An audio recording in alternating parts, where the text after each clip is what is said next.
नमस्कार, न्यूज़.इन देख रहे हैं आप। मैं हूं आपके साथ प्रिया झा। नमस्कार, मेरा नाम अनुभव और आप देख रहे हैं न्यूज़.इन का हम तो बोलेंगे शो। देश और दुनिया की तमाम बड़ी खबरों पर हम नजर डालते हैं इस शो के माध्यम से, और देश और दुनिया में जो गलत हो रहा होता है उस पर इस शो के माध्यम से हम सवाल भी उठाते हैं। और इसी शो में आज जो सवाल उठा रहे हैं हम इजराइल और हमास के मुद्दे पर। तो प्रिया, क्या कुछ मामला है, एक बार पूरे विस्तार से समझाइए, क्या चल रहा था और अभी क्या सिचुएशन? जी, तो अनुभव आपको बता दूं कि 1 साल पूरे हो चुके हैं इजराइल और हमास के, मतलब कि 1 साल से भी ज्यादा का टाइम हो चुका है। तो इसका जो पिछली बार जो हमला हुआ था हमास की तरफ से हुआ था इजराइल पे, जिसमें कई लोग को, इजराइल के लोगों को हमास ने बंधक भी बनाया था। जो उसका मास्टरमाइंड था, जिनको कहा जाता था याह्या सिनवार, जो कि फिलहाल हमास के चीफ भी रहे, मतलब हानिया की मौत हुई उसके बाद याह्या सिनवार को कमान मिली थी हमास की, लेकिन अब इजरायली फोर्स ने उनको भी मार गिराया है।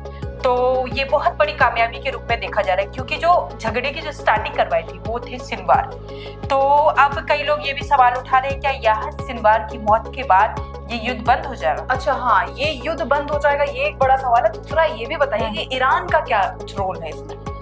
जैसे कि ये है, तमाम इस्लामिक मुल्क जो है वो एक दूसरे का साथ देते हैं, और याह्या सिनवार हो या फिर नसीरुल्लाह हो, ये जितने भी लोग हैं, ये हिजबुल्लाह हो, ये सब आपस में एक दूसरे से मिले हुए। अगर किसी भी एक देश पे अटैक होता है तो ये मानते हैं कि हमारे देश पे अटैक हुआ है, इसलिए याह्या सिनवार की मौत के बाद भी जो हिजबुल्लाह है वो भड़क उठा है।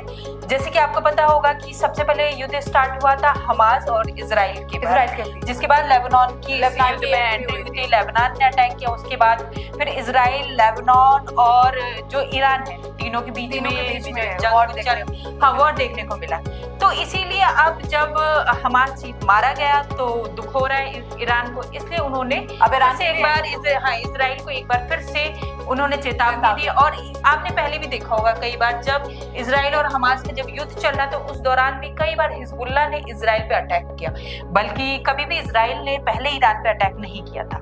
लेकिन वही है कि अगर मुस्लिम देशों का ये फंडा रहा है कि अगर एक पे अटैक होता है तो दूसरा भी उसके समर्थन में उतर आता है। newsviews.in